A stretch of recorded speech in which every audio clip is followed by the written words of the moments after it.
이른바 공관병 갑질 논란으로 자유한국당 영입이 보류됐던 박찬주 전 육군대장이 오늘 기자회견을 열고 총선 출마 입장을 밝혔습니다. 하지만 감은 공관병이 있다는 것이라거나 갑질 의혹을 제기한 시민단체 대표를 향해 삼청교육대에서 훈련 한번 받아야 한다는 말까지 내뱉어 논란이 더 커지는 분위기입니다. 국회 취재기자 연결돼 있습니다. 나연수 기자. 네, 국회입니다. 네, 오늘 기자회견 두고 총선 출마 선언이다, 한국당 재영입을 위한 수순이다, 여러 평가가 있었지만 엉뚱하게도 삼청교육대 논란이 불거졌습니다. 구체적으로 어떤 말을 한 겁니까? 네, 전체적인 주장은 정부의 실정을 두고 볼 수 없다. 내가 나서야겠다.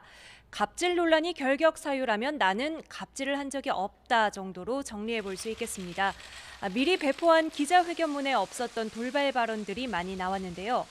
특히 자신에게 갑질 의혹을 제기한 임태훈 군인권센터 소장을 향해서는 삼청교육대에 보내 훈련 한번 받게 해야 하지 않나 생각한다고 말했습니다. 군인권센터는 조금 전 기자들에게 배포한 입장문을 통해 국회의원 하겠다는 사람이 공식 석상에서 삼청교육대를 운운하다니 실로 충격적이라며 한국당 황교안 대표까지 묶어 반인권의 마스코트로 잘 어울리는 한 쌍이라고 비꼬았습니다. 역시 군인권센터가 최초 공개한 탄핵정국 당시 계엄령 대비 문건에 대해서도 군이 만약의 사태에 대비하는 것을 금기시한다면 군의 손발을 묶는 자해 행위라는 발언을 내놨습니다. 오늘 이렇게 기자회견을 자청하고 과격한 돌발 발언까지 내놓은 이유가 뭘까요? 박 전 대장은 내년 총선에 지역구 출마 의사를 밝혔습니다. 직접 들어보시죠. 여러분, 저 비례대표 생각 전혀 없습니다. 저는 어디든지 험지에 가서 한석을 더 차지하면 그게 자유한국당에 도움되는 거 아닌가요? 내 고향 천안을 가든지 지금 제가 살고 있는 계룡도. 오늘 기자회견은 황교안 대표에게도 사전에 알렸다고 합니다.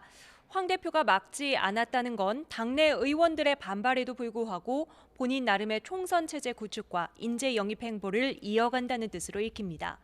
실제 황 대표는 오늘 오전 박 전 대장 영입이 보류됐느냐는 기자들 질문에 오히려 보류됐느냐고 반문하며 계획대로 추진하겠다는 의사를 내비쳤습니다. 자유한국당은 오늘 총선기획단을 출범하고 이번 주 2차 영입 인사를 발표할 계획입니다. 그럼 박찬주 전 대장 이름이 한국당 2차 영입 명단에 오를지 지켜봐야 될 것 같습니다. 정치권이 이제 본격적으로 총선 체제에 돌입한 모습입니다. 여당은 어떻습니까? 네, 여당인 더불어민주당도 오늘 총선 기획단을 출범했습니다. 총선 기획단은 총 15명으로 단장은 윤호중 사무처장이 맡았고 양정철 민주연구원장, 윤관석 정책위 수석 부의장 등 중요 당직자와 함께 여성위원 5명, 청년위원 4명이 중복 포함됐습니다. 앞서 민주당은 지난 5월 당 공천제도를 확정해 발표하면서 현역 의원 평가 하위 20%의 의원들에게는 공천 불이익을 주겠다고 발표했는데요. 여기에 더해 이철희, 표창원 의원처럼 내년 총선 불출마 의사를 미리 밝힌 의원들은 아예 평가 대상에서 제외하기로 했습니다. 추가로 불출마 가닥을 잡은 의원들이 10명 남짓되는데 이렇게만 계산해봐도 공천 단계에서 배제될 의원들이 민주당 현재 의석수의 4분의 1 정도 됩니다. 민주당은 잠시 뒤 2시에 시작될 의원총회에서도 인적 쇄신과 관련한 의원들의 의견을 모을 예정입니다. 정의당도 영입 인사를 발표하면서 주목을 받고 있습니다. 다른 정당들 상황은 어떻습니까? 네, 일단 영입 인사의 화제성으로는 정의당이 단연 눈에 띕니다. 지난 19대 국회에서 새누리당 비례대표를 지낸 이자스민 전 의원에 이어 민주당에서 활동했던 이병록 예비역 해군제독을 영입하면서 존재감을 부각하고 있는데요.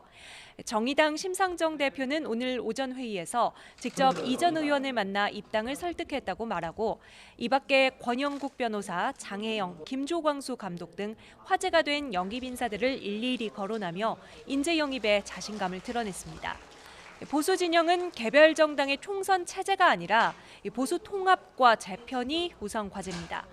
바른미래당 유승민 의원이 다음 달 탈당을 예고한 상태에서 이후 행보가 방향타가 될 것으로 보이는데요. 유 의원은 한국당은 완전히 해체하고 새 집을 지어야 한다며 박 전 대통령의 탄핵을 인정 못하는 세력과는 함께하지 못한다는 뜻을 분명히 했습니다. 바른미래당 비당권파인 변화와 혁신을 위한 비상행동은 이번 주 창당을 예고하고 있지만 한국당 황교안 대표도 또 바른미래당 공동창업주인 안철수 전 대표도 아직 의미 있는 답을 주지 않아 창당 후 앞날을 예견하긴 이릅니다. 지금까지 국회에서 YTN 나연수입니다.